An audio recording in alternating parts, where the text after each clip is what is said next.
ரீசெண்டாக தமிழ் சினிமாவில் இந்த யூத் வைப் அப்படின்றது பயங்கரமாக இருக்குது. மிக முக்கியமாக ஆஃப்டர் பிரதீப் ரங்கநாதனோட என்ட்ரிக்கு அப்புறமா நிறைய பேர் இப்படி இந்த யங்ஸ்டர்ஸோடைய படம் பிடிச்சிருக்குன்றத புரிஞ்சுக்கிறாங்க.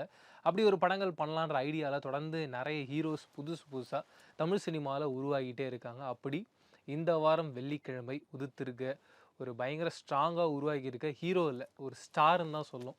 கென் கருணாஸ் அவருடைய டைரக்ஷன் அண்டு பர்ஃபார்மன்ஸில் உருவாகிருக்க திரைப்படம் தான் இந்த யூத். செம வைப்புங்க. ஒரு ட்ரெய்லர் பார்க்கும்போது என்ன ஒரு எனர்ஜி இருந்ததோ அதே எனர்ஜியை ஒரு படம் ஃபுல்லாக ஹோல்ட் பண்ணுறதுன்றது சாதாரண விஷயம் கிடையாது. அப்படி ஒரு பயங்கரமான ஒரு மேஜிக்கை கென் அண்ட் கென்னோடைய கேங் இந்த படத்தில் முழுக்க முழுக்க ஒர்க் பண்ணியிருக்காங்க. அண்டு இந்த படத்தோடைய கதையை பற்றி சொல்லும்பொழுது, படத்தோட கதையாக அவங்க எடுத்திருக்க பிளாட்டாக ரொம்ப சிம்பிளாக இருந்துச்சு. ஒரு மிடில் கிளாஸ் ஃபேமிலி, அதில் வந்து படிக்கவே இல்லாமல் ஒரு மாதிரி ஜாலியாக ஊரை சுற்றிக்கிட்டு இருக்க ஒரு பையன், அவனுக்கு லவ் பண்ணணும் அப்படின்ற ஒரே ஒரு ஆம்பிஷன். அந்த ஆம்பிஷன்லேருந்து அவனுடைய லைஃப்பில் என்னென்ன மாதிரியான பிரச்சனைலாம் நடக்குது, அதுக்கப்புறம் அவங்களுடைய லவ் சக்ஸஸ் ஆகுதா இல்லையான்ற ஃபஸ்ட் ட்ராக் ஒரு மாதிரியும், செகண்ட் ஹாஃபில் மறுபடியும் ஒரு பேரண்ட்ஸுன்றவங்க எந்த அளவுக்கு நம்மளுடைய லைஃப்பில் இம்பார்ட்டண்ட்டாக இருக்காங்க, அவங்களுடைய ட்ராவல் நம்ம லைஃப்பில் எந்த அளவுக்கு முக்கியமாக இருக்குது, லவ்ன்றது நம்ம என்னென்னோ எது மாடலேஷன்லையோ புரிஞ்சுக்கிட்டு இருக்கோம். பட் உண்மையான லவ் அப்படின்றது என்னன்றதை அந்த ஒரு வயசில் அந்த ஒரு பையன் எப்படி புரிஞ்சிக்கிறான், அதுக்கப்புறமா அவன் எப்படிப்பட்ட முடிவு எடுக்கிறான், அந்த ஓவரால் பிரவீனோடைய லைஃப் எப்படி இருக்குது, பிரவீனோடைய வாழ்க்கை எப்படி இருக்குன்றத ஒரு ரோலர் கோஸ்டர் ரைடு மாதிரி காட்டின ஒரு படமாக தான் நான் இந்த படத்தை பார்க்குறேன்.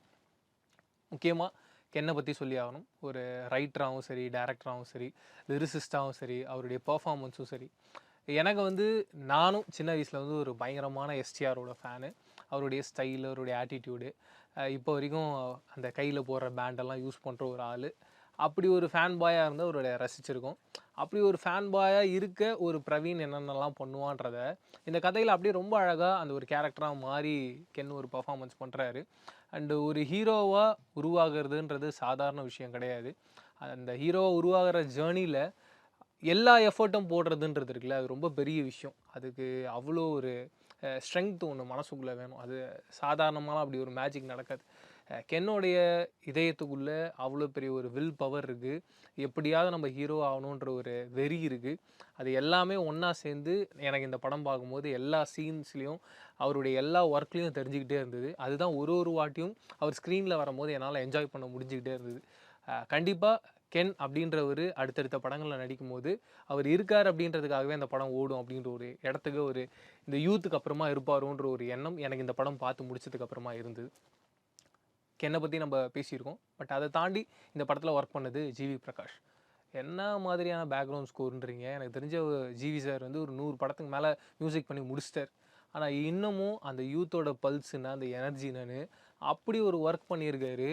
அதுவும் ஒரு கென்னோட ஒரு என்ட்ரிக்கெலாம் வந்து ஒரு மியூசிக் ஒன்று கொடுத்துருப்பாரு. அதெல்லாம் மைண்டுக்குள்ளே ஓடிக்கிட்டே இருக்குது. டட டட டட் அப்படின்னு சொல்லிட்டு அப்படி ஒரு எனர்ஜி பிளாஸ்டாக ஒன்று ஒர்க் பண்ணியிருக்காரு. எனக்கு தெரிஞ்சு ரொம்ப நாள் கழித்து ஒரு ஓவரால் ஆல்பம், பேக்ரவுண்ட் ஸ்கோர் எல்லாமே பர்ஃபெக்டாக ஜிவி சாருக்கு இந்த படத்தில் அப்படி ஒன்று உக்காந்துருக்கோம் அப்படின்ற ஒரு ஃபீல் இருந்துச்சு. ஒரு பயங்கர வைபான ஒரு படமாக ஒன்று பண்ணியிருந்தார். எனக்கு என்னென்னா, படமாக ஒரு சில படங்கள் பார்க்கும்போது இந்த படம் வந்து யூத்துக்கான படம் அப்படின்ற ஒரு ஐடியாவில் இருக்கும். இல்லை இந்த படம் வந்து இவங்களுக்கான ஒரு ஒரு செட் ஆஃப் ஆடியன்ஸை மட்டும் கனெக்ட் பண்ணுற மாதிரியும் ஒரு சர்க்கிள்குள்ளே வரா மாதிரியான ஒரு படமாக இருக்கும். ஆனால் யூத்தை பொறுத்த வரைக்கும் எனக்கு எப்படி இருந்ததுன்னா, இது அப்படி இல்லை. ஃபர்ஸ்ட் ஹாஃப் வந்து ஒரு யூத்தை கனெக்ட் பண்ணுற மாதிரியும் இருந்தது. செகண்ட் ஹாஃப் ஒரு ஃபேமிலிக்கான ஒரு படமாக ஒன்று மாறிடுச்சு. அதுக்குள்ளே ஒரு நல்ல கண்டென்ட், நல்ல மெசேஜ், அதை தாண்டி எக்ஸ்ட்ரானரியான ஒரு காஸ்டிங்கை கென் இந்த படத்தில் ஸ்டேஜ் பண்ணியிருந்தார். ஏன்னா மிக முக்கியமாக ஒரு 3 ஹீரோயின்ஸ் வராங்க. மீனாட்சி ஃபஸ்ட்டு வராங்க. இதுக்கு முன்னாடி அவங்க வந்து அந்த லவ் மேரேஜ் அப்படின்ற படத்தில் நடிச்சிருப்பாங்க. நான் அப்பயே சொல்லியிருந்தேன், அவங்க பர்ஃபார்மன்ஸ் ரொம்ப பியூட்டிஃபுல்லாக இருக்குது. ஒரு ஹீரோயின்னா என்னென்ன பண்ணுவாங்களோ, என்னென்ன தேவையோ, எப்படி அவங்களுடைய பர்ஃபார்மன்ஸ் இருக்கணுமோ அது எல்லாத்தையும் 100% பயங்கரமாக கொடுக்குறாங்க. கண்டிப்பாக கூடிய விரைவில் ஒரு பெரிய ஹீரோயினாக அவங்க வருவாங்கன்ற எதிர்பார்ப்பு எனக்கு இருந்தது. இந்த யூத் படம் மூலிமா அதை முழுக்க முழுக்க பூர்த்தி பண்ணியிருக்காங்கன்றதுல சந்தேகமே இல்லை. அப்புறம் பிரியதர்ஷினின்னு நினைக்கிறேன், அவங்க பேர் எனக்கு தெரில. ஒரு ஹிந்திக்கார பொண்ணாக ஒருத்தவங்க நடிச்சிருந்தாங்க. அவங்களுடைய பர்ஃபார்மன்ஸும் ரொம்ப நீட்டாக இருந்தது. அண்ட் அனிஷ்மா ரீசெண்டாக சிறையில் பார்த்துருப்பீங்க. நான் சொல்லவே வேணாம். அவங்க வந்து எந்த ஒரு சீனில் பெர்ஃபார்ம் பண்ணாலும் அவங்களுக்கு ஒரு கேக் வாக்காக இருக்குது. அண்ட் அந்த கேரக்டராக மாறி இருந்தாங்க. எனக்கு சிறையில் பார்த்த அந்த அனிஷ்மாவை அப்படியே இங்கே யூத்தில் பார்க்குறேன். இங்கே வேற ஒரு கேரக்டரை ஹோல்ட் பண்ணியிருக்காங்க. அந்த கேரக்டராகவே இருந்திருந்தாங்க. அது அவங்களுடைய ஒரு பெரிய ப்ளஸ்ஸாக நான் பார்க்குறேன். எல்லா ஆக்டர்ஸும் அப்படி ஒரு தண்ணி மாதிரி எந்த ஒரு கிண்ணத்துக்குள்ளே ஊற்றினாலும் அப்படி மாற முடியாது. அது ரொம்ப கஷ்டமான ஒரு விஷயம். அதே அனிஷ்மா ரொம்ப ஈஸியாக பண்ணுறாங்களோ அப்படின்றது எனக்கு தோணுச்சு. சினிமாட்டோகிராஃபர் விக்கி மிரட்டிட்டாருங்க. ரொம்ப நாள் கழிச்சு ஒரு சினிமாட்டோகிராஃபி இந்த அளவுக்கு கிராண்டாக இருக்க முடியுமா அப்படின்ற ஒரு ஃபீல் இருந்துச்சு. அவருடைய ஒரு ஒரு ஃப்ரேமிங்கும், அந்த கதையில் ஒரு ஒரு சீனையும் அவர் எப்படி கன்சியூவ் பண்ணுறாரு, எப்படி ஸ்டேஜ் பண்ணுறாரு, எல்லாமே பியூட்டிஃபுல்லாக பிரில்லியண்ட்டாக பிளாஸ்டாக இருந்தது. அண்டு நான் இங்கே சினிமா ஃபீல்டில் வெவ்வேறு வேலைகள் பண்ணிகிட்டு இருந்தாலும் என்னுடைய ஆரம்பகட்ட காலத்தில் நிறைய பேர் மீட் பண்ணியிருப்பேன். அப்படி நிறைய பேரை மீட் பண்ணதில் நம்மளுடைய தெரிஞ்சவர்னு சொல்லலாம், நண்பர்னு சொல்லலாம், மணி அப்படின்னு சொல்லிட்டு நீங்களும் இன்ஸ்டாகிராம்லலாம் பார்த்துருப்பீங்க. அவருடைய காமெடிஸ் எல்லாம் ரீல்லாம் ஒரு பெரிய எஃபர்ட் போடுவார். அவர் இந்த படத்துக்குள்ளே இருந்தது எனக்கு ரொம்ப சந்தோஷம். அவர் மட்டும் இல்லை, அவர் டீம் ஓவராலாக இருந்தாங்க. அவங்க எப்படி இன்ஸ்டாகிராமில் ஒரு வைப் பண்ணாங்களோ அவரும் அப்படி தான் ஒரு கேரக்டராக அந்த கேரக்டராகவே மாறிடுவார் மணி ப்ரோ. அப்படி இந்த படத்துலையும் வந்து இந்த படத்தில் ஒரு கிரேசியான ஒரு கேரக்டர் கொடுத்துருந்தாங்க. அந்த ஓவரால் டீமே ரொம்ப பயங்கரமாக பண்ணியிருந்தாங்க. அதே மாதிரி மணி ப்ரோவை விட எனக்கு ரொம்ப க்ளோஸான ஒரு ஆள் யாருன்னு பார்த்தீங்கன்னா, அந்த டீமில் வந்து கார்த்தி. நாங்கள் எல்லாருமே வந்து குண்டு கார்த்தின்னு சொல்லுவோம். உருவகேலின்றதுனால இல்லை, சும்மா ஒரு ஜாலியாக ஒரு ஃப்ரெண்ட்ஷிப்பாக நம்ம எல்லோரும் பேசுவோம்ல, அப்படி ஒரு விஷயமா நாங்கள் பேசும்போது அப்படி பேசுவோம். கார்த்தியை பொறுத்த வரைக்கும் வந்து ஒரு செம்மையான ஒரு டப்பிங் ஆர்டிஸ்ட். நிறைய படத்துக்கு டப்பிங்லாம் கொடுத்துருக்கான். அவன் இந்த படத்தில் ஒரு கேரக்டர் பண்ணிடுவான். ஒரு சின்ன கேரக்டர், ஒரு 2 ஃப்ரேமாக இருந்தால் கூட அப்படி தூக்கு சாப்பிட்டு போனால் அது ரொம்ப ஹாப்பியாக சந்தோஷமாக இருந்துச்சு. நமக்கு தெரிஞ்ச பசங்க ஸ்க்ரீனில் வராங்கன்ற ஒரு சந்தோஷம். அண்ட் கூடுதலான விஷயம் என்னென்னு பார்த்தீங்கன்னா, என்னை பொறுத்தவரை எனக்கு 2 விஷயம் நோட்டீஸ் பண்ண வச்சுது. என்னென்னா, ஒரு இடத்துல பசங்களாம் சாக்லேட் சாப்பிட்டு இருந்தாங்க. இது வரைக்கும் எந்த ஒரு படத்துலையும் வந்து சாக்லேட் வந்து உடம்புக்கு கெடுதல்ன்றது சொன்னது கிடையாது. அதுக்கு ஒரு கார்டு போட்டிருந்தார். எனக்கு அது ரொம்ப பிடிச்சிருந்தது, இன்ட்ரெஸ்டிங்காக இருந்துச்சு. ஏன்னா குழந்தைங்க அப்படின்னு வந்து டக்குன்னு அதை பார்ப்பாங்க, பிடிப்பாங்க. பட் அதுவுமே உடம்புக்கு கெடுதல்ன்றதை இந்த படத்தில் மென்ஷன் பண்ணுன்றது அவரோட ஐடியாவாக அது கிரேஸியாக இருந்தாலும், பட் அதுக்கு பின்னாடி இருந்த மெசேஜ் எனக்கு ரொம்ப பிடிச்சிருந்துச்சு. 2வது பாயிண்ட் என்னென்னா, ஒரு சீக்வன்ஸ் ஒன்று ஸ்டேஜ் பண்ணியிருப்பாங்க. ஒருத்தங்க கொஞ்சம் ஃபேட்டியாக இருப்பாங்க. அந்த பொண்ணு வந்து அவங்க லவ் பண்ணுற பையனை பற்றி சொல்லுவாங்க.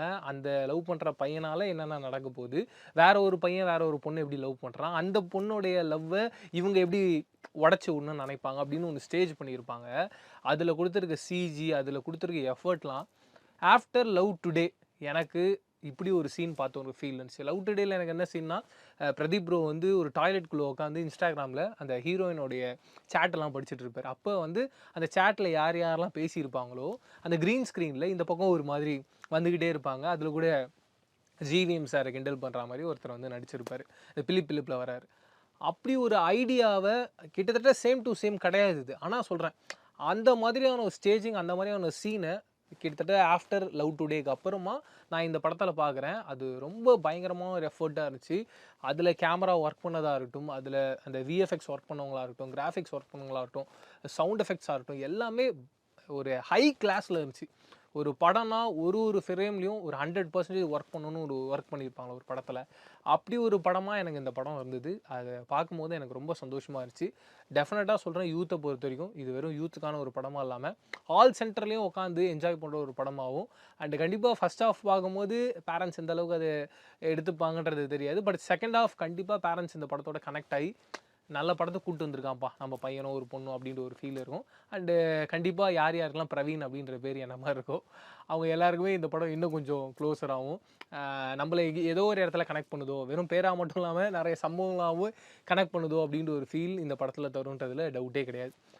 ஓவராலாக எனக்கு என்னென்னா, இந்த யூத்துன்ற படத்தை நீங்கள் பார்த்துட்டீங்க அப்படின்னா கண்டிப்பாக உங்களுக்குள்ளே ஒரு எனர்ஜி அது மெயின்டைன் பண்ணிக்கிட்டே இருக்கும். பார்க்க போகிறீங்கன்னா எப்போ இந்த படத்தை பார்க்க போகிறோன்ற ஒரு எனர்ஜியில் இருப்பீங்கிற ஒரு கண்ணோட்டத்தில் தான் நான் இந்த படத்தை பார்த்து முடிச்சிருந்தேன். இதை தாண்டி நீங்கள் இந்த படத்தை பார்த்துட்டு நீங்களே பார்க்க போகிறீங்கன்னா உங்களுடைய கருத்துக்கள் என்னன்றதை கமெண்ட்ஸ் ஷேர் பண்ணிக்கோங்க. வேறு ஒரு ரிவ்யூவில் சந்திக்கிறேன். அது ரிலேட்டடாக பேசுவீங்க. நான் பிரவீன் கேஎஸ். பாய்.